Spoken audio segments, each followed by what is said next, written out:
so tall. Can you hear me? You guys good? Alright. So, I don't know if you guys heard about, what's that lady's name? Marjorie Taylor Greene? Or whatever? Yeah. You know what I mean? Yeah. Apparently she's starting like a America First caucus in Congress.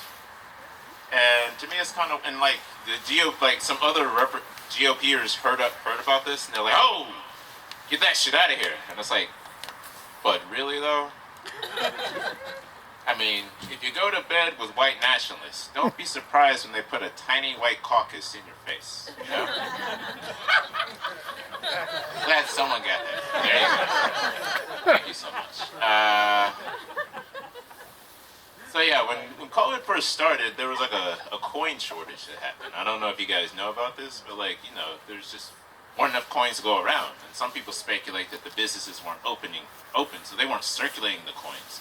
And other people speculate that it was like the mint. The mint's not printing enough coins. But personally, I think it's Obama's fault.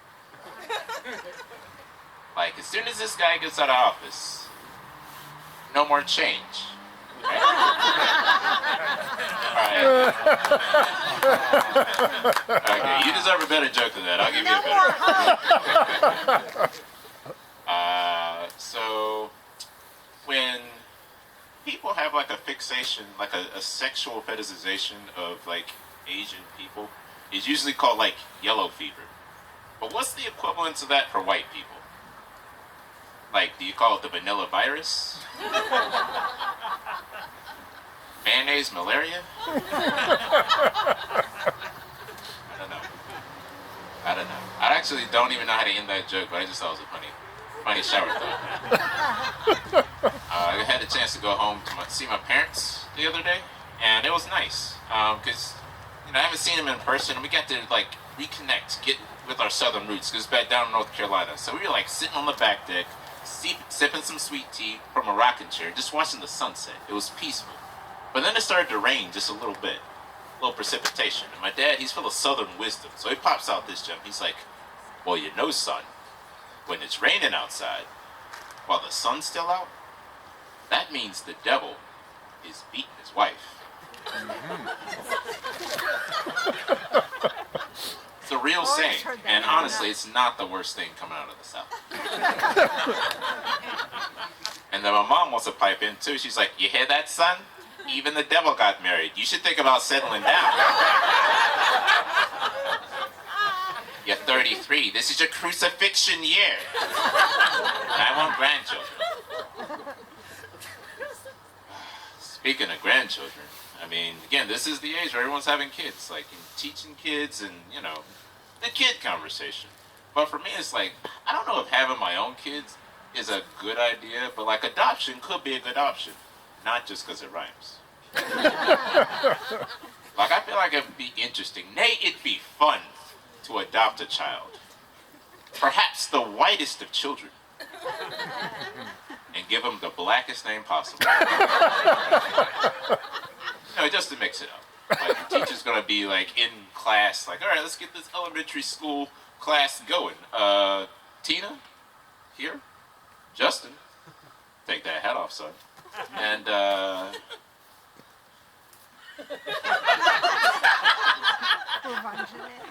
this shit ain't right. Hold on. You trying to tell me your name is Debrickashaw Hussein Obama Russell?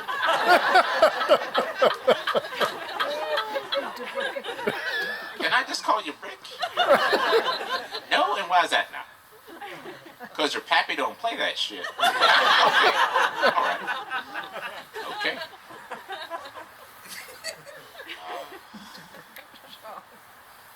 So I have a twin sister, fraternal, of course. But if she was identical, she'd be a very handsome woman. Like, I don't know, people ask all the time, like, yo, you guys have like twin powers, right? Like, you guys like feel the same emotion, like the same connection, right? So if she's feeling something strongly, you're feeling it at the same time, right? And it's like, I hope to God not, really, Like, she's a grown woman. She like takes things off. Maybe she's having daytime sex. I don't want to experience her daytime sex in the middle of my workday. Like, to be in the middle of like, hey, so Cheryl, I want to thank you, for pointing out that we need to put the Excel spreadsheets on the Z drive because, starting January 6th, like, the whole system got changed up. So, starting on January 7th, we need to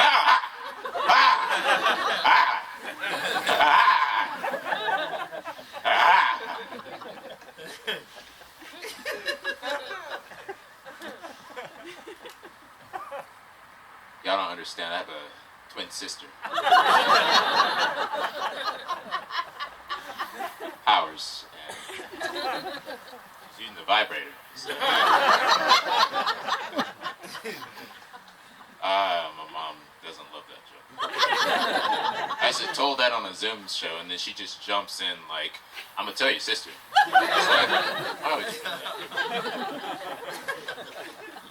So, I don't know. I'm a millennial. Any millennials in the crowd?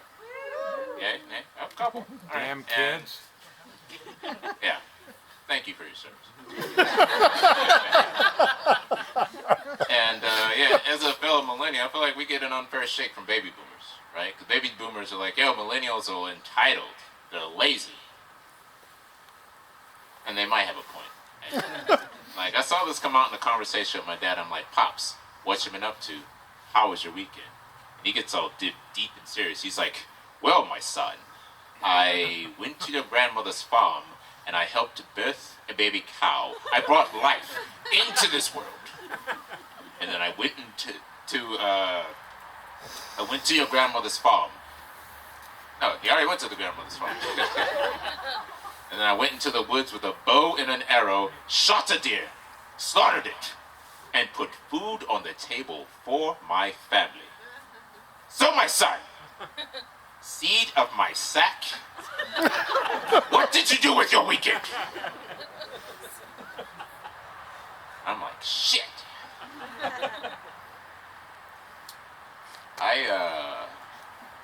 I watched season 2 of Luke Cage on Netflix. And I jerked off 3 times. Harder than it sounds, I'm 33. You could hear the shame and the disappointment in his voice. And he's like,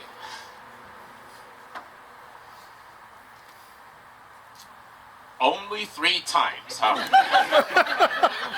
Back in my day, we jerked off at least 13 times a day. On the way to school. In the snow. Uphill both ways.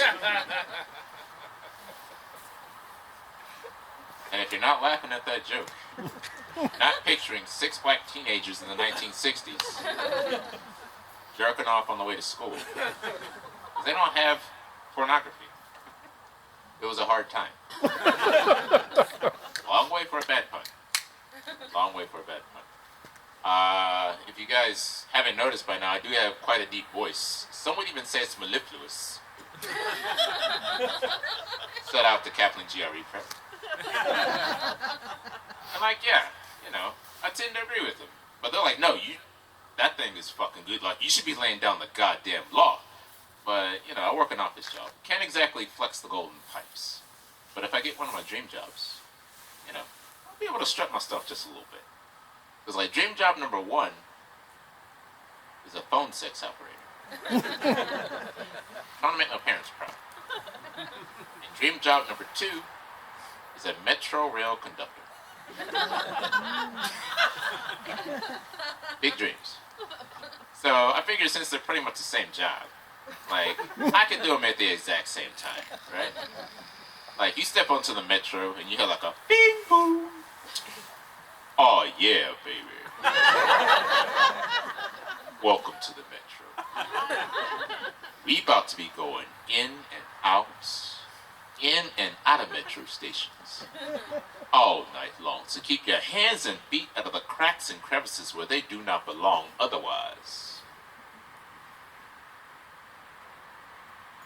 I'm gonna have to get you off, baby. And I don't want you getting off until you're good and goddamn ready.